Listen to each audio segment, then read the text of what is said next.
What's poppin', what's poppin'? It's your boy Micah, back again with another video, sitting here by the rose bush, you know what I'm saying, smoking a cigar, because that's how we do shit.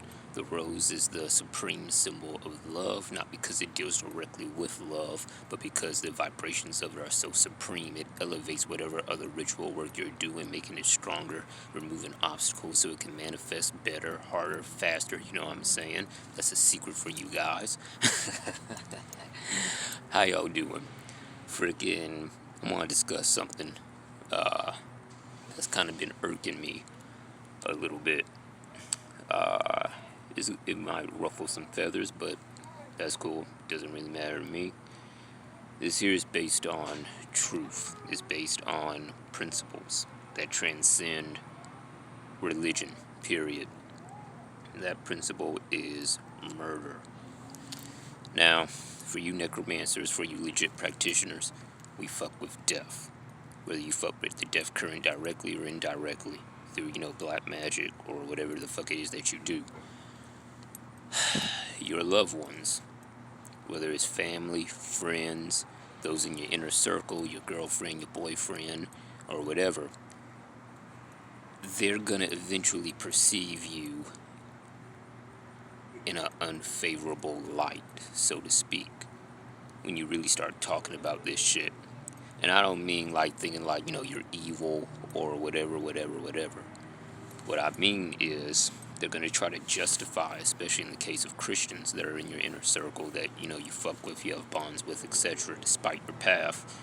They're going to try to justify, or not even so much that, but they're going to try to convince you that what you're doing is wrong and you should feel guilty for it and all the other kind of shit. But what they deny, consciously, subconsciously, and unconsciously, is that even in their own text, even in their Bible, especially in the Psalms, you have, for example, David, who prayed for the literal death and downfall of his enemies to his deity. And if you notice, if you read the fucking Psalms, directly after he makes that request, in the next Psalm, he's praising his deity for fulfilling that request.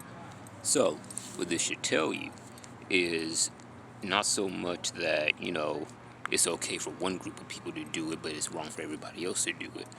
What it should tell you is that that same person, i.e. David, a quote, man of God or whatever, literally committed magical murder by proxy of divine will. So, Christians can do it. The Agori can do it to their own. The fucking Buddhists can do it. We've seen what happened with Jews and Muslims. We see how far they take that shit, you feel me? So don't let these motherfuckers convince you or make you feel guilty about something you did in the past that had to do with death magic, you know what I'm saying, that kind of thing.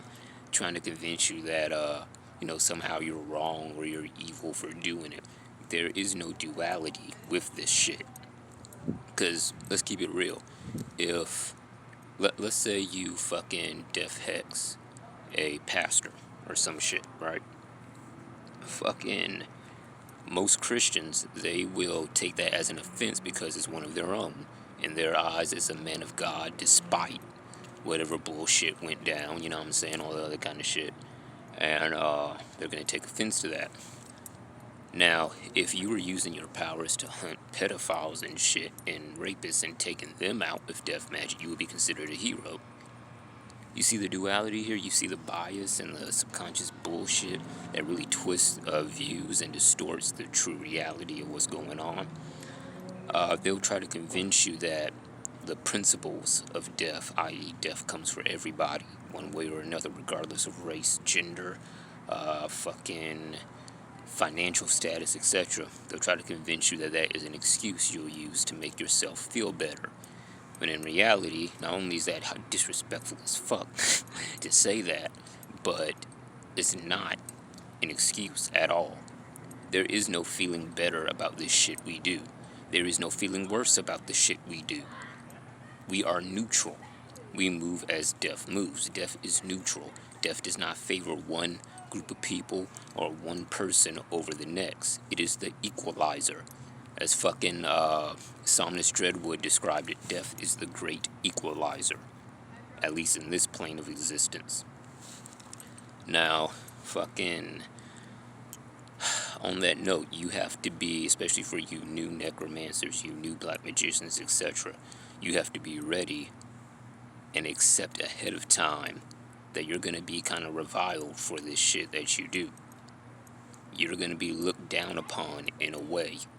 It doesn't have to be like fucking obvious, conscious, condescending type shit. It can be subtle, but you gotta be fucking prepared for that shit. You feel me? Like, you can't let that get to you. You cannot let that discourage you or stop you at all. And you also find that your own spirits start dealing with the people who bring that shit to you without you even having to do anything. They won't get it consciously, but subconsciously and in their spirit, they will get the message to back up and leave you alone. In the case of your inner circle and your loved ones, your spirits know you care about them, so they're not gonna fucking kill them. Whether you do anything or not. But they will get the message across in one way, shape, form, or another. It'll be gentle enough to where they won't die, but it'll be tough enough to where they won't repeat that same mistake again. You feel me? So, this principle of death, there is no good or evil with the death current. Those are just the surface energies, so to speak. You do develop a particular, I'm not going to say fetish, but you develop a liking of sorts for that kind of energy, especially if you do this shit repeatedly on a consistent basis and you get deeper and deeper and deeper into the current. On the surface, it'll look like, you just like people sending hate and shit your way, but in reality, that's not it. You just know you're actually doing something right. Because if you truly walk in the left-hand path, if you truly doing this shit and you're aligned with it in your intent and in your energy, you're going to attract that. That's the natural consequence of it. So that liking for it is simply a signal from your own spirit, from your own soul, from your own God self, from your own spirits, that you're doing this path correctly. So don't let that shit discourage you. Don't let it fucking torture your quote-unquote conscience or whatever. You're simply doing what the hell you have to do by any and all means necessary. Also, I'm going to mention something different. There's stages to the left-hand path that you'll go across. In the beginning, most of us come to it because we desire power. That's just the reality of the matter. Like, you gotta be honest with yourself and with your spirits and be like, come into this to gain power, what do I gotta do? And yes, that can lead down many dark paths, and I mean many fucking dark paths in order to attain that power. However, once you do attain it, you'll gain a form of control over yourself, and you'll be able to establish real power, which is establishing boundaries in what you will do and what you will not do in order to attain and keep your power. Even further than that, you can be in a position where you're stripped totally of your power. But you don't have to do no sacrifices, you don't gotta do none of that bullshit in order to fucking get your power back. You can simply figure your way out and come back on top with even more power than what you had before, plus what you had before. You feel me? So, all this stereotypical bullshit about how black magic and all this other kind of shit will make you lose everything. The only shit it will make you lose is shit that does not have value to you or your life. I'm gonna say that again. The only shit that it will make you lose is shit that doesn't have any value. That never had value in the first place, but which you thought had value based on societal or ego or familial standards, which you've been conditioned in a way to fucking believe and accept that this is true worth, that this is how you're supposed to be treated, that kind of thing.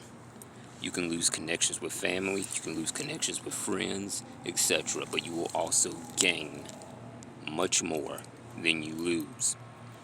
Sometimes it's not going to seem that way. Sometimes it's going to seem as if you have fucking you're just in poverty, not just physical poverty, but spiritual, mental poverty. You lack the vitality, you lack new creative mental ideas, that kind of thing. It's simply a purging process, so to speak. You have to lose everything before you gain everything. You have to lose shit that doesn't have true value to your path before you gain the shit that does have true value to your path. Some of you that have started walking the left-hand path in whatever fashion you're doing it, how can I put this? You feel as if you have not gained anything in the past years that you've been doing your shit. But in reality, you've changed a lot. You have gained a lot. Let me speak from personal experience. I used to be bullied when I was younger. I used to have a fear of people, no matter what they look like or whatever. Now I don't have that issue. Not simply because of the magic, but the magic produces a personal change. When you start to see the true reality of things, your psyche, your soul, your mind, the way you think